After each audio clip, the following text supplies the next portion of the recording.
Call to the booth. It's our NFC Divisional show. We got Packers, Rams, Saints, Bucs. We got Devontae talking about that matchup with Jalen.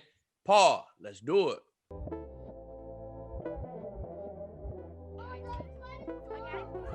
You know, Aqib, I'm looking forward to this weekend. You know, there is some belief that this is actually the best weekend of football for NFL viewers because you still have games on Saturday and Sunday. Obviously, next weekend is just one day of games. It's a championship round. But for the viewer, this is probably the most exciting weekend of NFL football because you get both days back-to-back. Great NFL entertainment. I'm sure you would agree. I can agree with that just because, like you said, it's two great games Saturday, two great games Sunday. The matchups is supposed to be, you know what I'm saying, the best four teams on this side, best four teams on this side. And usually it is. In my opinion, it is right now on both sides. So you can't ask for, as a football fan, as a football watcher, you can't ask for more than a weekend like that.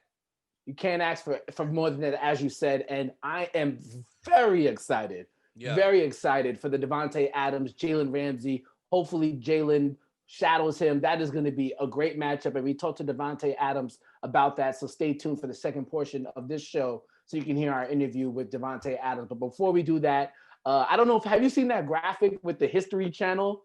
Here we go. Tampa Bay Buccaneers. They are +3 at the New Orleans Saints. The 51.5 over under. We've talked about this game before. We broke down the New Orleans Saints once they were confirmed to make the playoffs. And you said that the Bucs were one of the team that they do not want to see. Are you standing firm with that belief? I'm standing firm, Harrison, because correct me if I'm wrong, Paul. The Saints is 2-0 against the Bucs this year, right? That is correct. Yes. Now it's just hard to beat a team 3 times in a row. You know what I'm saying? The same season. And that's just a hard task. And on top of that, the Bucs is starting to hit that stride. They're starting to be the confident winning team. You know what I'm saying? So I'm standing on that. I'm riding with the Bucs, and they get the points too. So I'm definitely riding with the Bucs with the points. I think it's gonna be nice little offensive battle. Both teams will end up in them 20s. So I'm going with the over. It's gonna touch over 51. Riding with the Bucs and the over, man, just because it's so hard to beat somebody 3 times in a row. And that's why I say the Bucs is the most dangerous team for the Saints, because y'all already beat them twice. It's a tough task beating them 3 straight times in a row, man, especially somebody like Tom Brady, you know what I'm saying? So Bucs +3 over 51. We've done A+ matchups all year. Right. And we've seen what Marshawn Lattimore has done to Mike Evans. Right. I assume you think this is going to be an Antonio Brown, Chris Godwin, Cameron Brate, Rob Gronkowski type of game, because we also know the Saints' rush defense is elite. So how do you think this matchup looks? I honestly think the run game is fair for Tampa. They don't just go off on the ground. They don't just have a dead day on the ground. It's fair, 70-80 from Fournette. But I think it's AB. It's the other guys. Marshawn gonna do what he do. I think whoever they decide to put Marshawn on, it might not be Evans. You know what I'm saying? Whoever they decide to put Marshawn on, however they decide to game plan it, whoever Marshawn gonna be on, he gonna do his thing. You know what I'm saying? They gonna be quiet. They might have a couple catches. They ain't gonna score. He gonna pretty much have them under control. He healthy right now. That's what he do. But it's too many weapons in Tampa, man. You got Godwin. You got AB, you got Gronk, you got Brate. You know what I'm saying? So I think it's going to be them other guys. It's going to be nobody probably go off for 200 and 2 tubs or nothing. It's going to be spread out just like Tom Brady do. 80 yards here in the tub, 50 in the tub, 90 yards, no tubs, 40. And you know what I'm saying? I think it's going to be a fair day. Tom going to face that defense for the 3rd time. He going to come out with great. And Tom going to be the one who you want to have on your team if you had anybody as far as how many points they're scoring fantasy or whatever. Tom going to be the one spreading the ball out, you know what I'm saying, being productive, and it's going to come out good. So here's the little wrinkle. Here's the little wrinkle to those previous 2 matchups. Michael Thomas, as we saw, is back, relatively at least. His appearance, his ability to get on the field, does that change what maybe you think might happen in that matchup? Because Michael Thomas obviously had that high ankle sprain, and it really hampered the Saints relatively in the passing game. Right. In addition to Drew Brees missing out some of these games during the regular season, the addition of Michael Thomas, what does that mean for this matchup? I mean, it put the Saints back to regular a little bit, but Mike Thomas still ain't regular though. You know what I'm saying? It's still the ankle's still there. He's still at treatment today. He went to treatment today for sure. You know what I'm saying? If you're still going to treatment for it, it's still not all the way there. You know what I'm saying? So he Mike Thomas, but he's not all the way A+ Mike Thomas. You know what I'm saying? So of course he make the Saints more the regular Saints, but I don't think it had nothing to do with the Saints. Like I say, I always talk about this being the momentum game, right? And that's just how the momentum go. You know what I'm saying? When you take two guys who both even, basically, he whoop on him, then he whoop on him again. It's just his mind frame is just going to be turned up a little bit more. They're going to have the emotional advantage, you know what I'm saying? And that emotional advantage be so much in football. So I don't even think it's going to have nothing to do with the Saints, with Mike Thomas. I think it's just going to be that emotion that these guys getting the 50-50 balls. And these guys is just, they just winning them extra 50-50 plays. So let's look at a prop bet real quick. Michael Thomas, 79.5 receiving yards. Over. He'll be in the 80s. He'll be in the 90s. Because, I mean, he's going to get targets. It's everything on the line. Drew Brees going to go with what he know. He's going to throw the ball to Mike Thomas. And he's going to be able to, because the Bucs going to play some man. They're going to play some off man. And he'll have some opportunities. They're going to play some zone. He'll have some opportunities where Drew get him some quick passes, let him run. But I don't think they're going to let him go up top. He don't go up top that much. They just going to make sure they tackle. They talking about it right now in the meetings. If he catch the ball, we just got to tackle him. You know what I'm saying? So he going to be able to catch the ball and get some 12s, man. He gonna catch a couple, break a tackle and get 20. So I'll put him over the 80. I'll put him over the 80 yards. I know this weekend it was your son's birthday. Yeah. Did you watch the Nickelodeon broadcast of this? I didn't. It was quite entertaining. I heard a lot about it too. I heard a lot about it on Twitter. Heard a lot about it on IG, stuff like that. But I didn't watch it. It's cool though. I'm sure it. My son's 7 and my other nephew 8. I bet you they'll watch the game though. If it was like that, they'd just be so amazed by all the stuff going on. That'll make them watch football, man. So that's, hey, Nickelodeon, look. They know what they're doing. There you go. I might want to see you on a Nickelodeon broadcast. It'd be very interesting. I know, The one thing, though. I need to watch it and see and hear Nate. You know what I'm saying? I need to watch it and hear how Nate did, because Nate had the broadcast, right? Yeah, it was Nate and I think Noah Eagle were two of the guys. I want to watch it and see how they called it on the Nickelodeon vibe. So, I think, but you know me, Harrison, though. I mean, you know what I'm saying?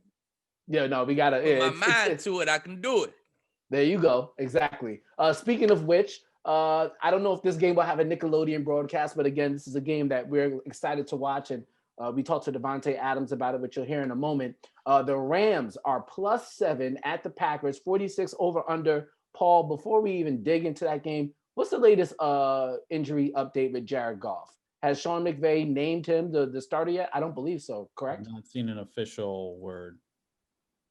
But Wall Street, young Wall Street, he got a neck issue, don't he? Right? Yeah, he out, with that neck. So I can't imagine how Jared came in, how JG came in and played. He ain't throw the ball bad. You know what I'm saying? And now he'll be 7 days 7 days healthier, you know what I'm saying? So I don't think there's no way that JG don't start this game. Yeah, so one would assume so. Maybe some gamesmanship while he hasn't been named the official starter. The official update yesterday, neck stinger day to day, but I think we'd have to assume Goff is probably starting. What's the update on Aaron Donald? That's the key to victory right there. If AD there and the Rams +7, I'm going Rams with the points all day, because it's a slogan that say defense win championships for a reason. You know what I'm saying? And if you get a best defense in the league, 7 points, and you give them a nice little healthy Akers, big whip back, we're gonna run the rock and play D. I'm riding with that all day. You know what I'm saying? I'm riding with that. So, but AD got to be in there. AD is the quarterback of that defense, man. He the momentum setter. You know what I'm saying? So AD So- got to be in there. If AD there, I'm riding with the Rams. If no AD, I'm riding with the Packers. I don't care how many points. If you are Brandon Staley, defensive coordinator, the guy who you put on the no-fly zone for defensive coordinator of the year, how are you approaching the matchup between potentially Jalen Ramsey or Devontae Adams? Do you even introduce shadowing that matchup? How do you suggest guarding Devontae Adams if you're Brandon Staley? Well, you know, Brandon, they got that nice little match 3 they got going right now. And so in that match 3, they kind of put Jalen in the boundary and they kind of, you know, push all the help to the field. So Jalen kind of in a sense be playing cover 3 with a little help in the inside, but he be on the backside by himself. You know what I'm saying? So I would almost mix that in. Of course, that's my standard right there. A lot more teams in the NFL gonna be running that, by the way, like once they really get their hands on what they're doing. But I don't know. I don't know if I might put Darius, because Darius is super quick. His movement, when I played with Darius, the one thing that stood out to me was like his movement. I'm like, bro, you move crazy. You know what I'm saying? So I might put Darius on Devontae with the help. Safety, you over the top of him. Darius, use that quickness and try to stay with him as much as you can. You could kind of like low-key play underneath. And then I'm going to use my dog to go with Valdez Scantling, whoever their number 2 is. Or Lazard. Yeah, Lazard. That's who I'm going to use Jalen for. Jalen, you don't got no help. You on a number 2 guy. Go do what you do. So I just think, you know, for Devontae, man, I want somebody short, quick guarding him, and then I want somebody waiting for him if he beat them over the top. You know what I'm saying? So not saying Jalen can't guard him. You could easily do it regular and put Jalen on him. I just think that'd be a nice little wrinkle. Something that they probably not expecting. You know what I'm saying? That's how I run it. The one person that they would also have to pay attention to, Robert Tonyan. Yeah. Aaron Rodgers had a great connection with him all year. I believe it's Leonard Floyd who could potentially keep up with him. We've seen Leonard Floyd play well this year. I think when he had Rob Gronkowski on, I believe it was a Monday Night Football game. How would you approach Robert Tonyan? Because it seems that's Aaron Rodgers' secondary target when it comes to throwing in the end zone. That's tight end, right? Mm-hmm. We got JJ, man. I got a great cover safety, who really like a corner. You know what I'm saying? So I like my matchup there. If it's a man type of game, which I think it would be with Aaron Rodgers, it'd probably be a man type of game because any little short catch and run or he gonna zone, he gonna take advantage of that. He's too smart. You know what I'm saying? And their offensive coordinator too smart. So I think it'll turn to a man type of game and man type of game, man, you can't double everybody, right? So some people you just gotta like your matchup. And with JJ, with John Johnson, I like my matchup with him. You know what I'm saying? So I'm gonna just roll the dice. I'm gonna put JJ on him. I'm gonna let him do what he do. So I was thinking about introducing this idea earlier in the season, maybe like 3-4 weeks ago. But now I think we're here.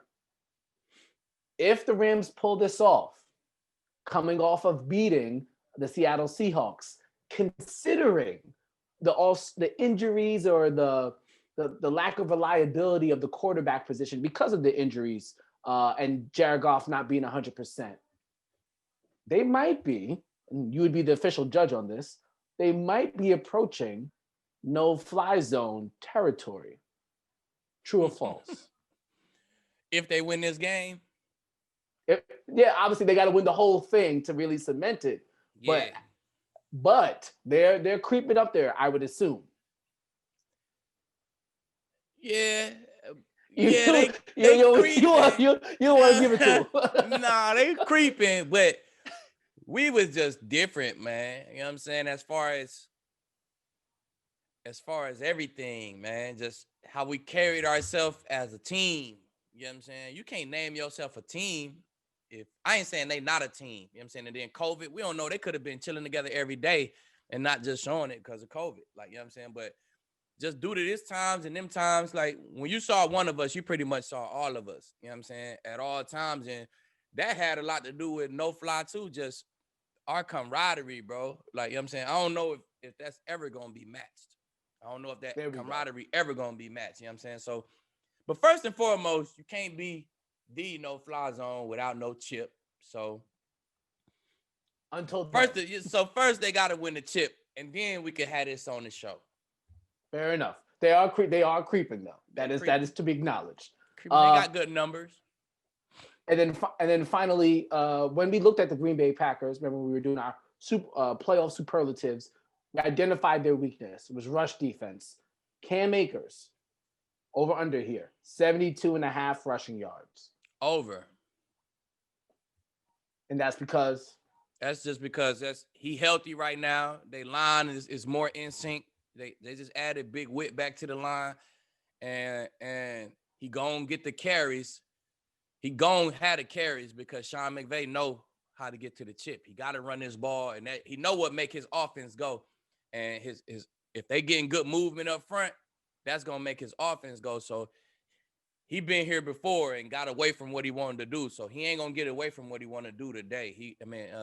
This weekend he ain't gonna get away from it. He gonna have 20 carries. So you better have 70 yards with 20 carries.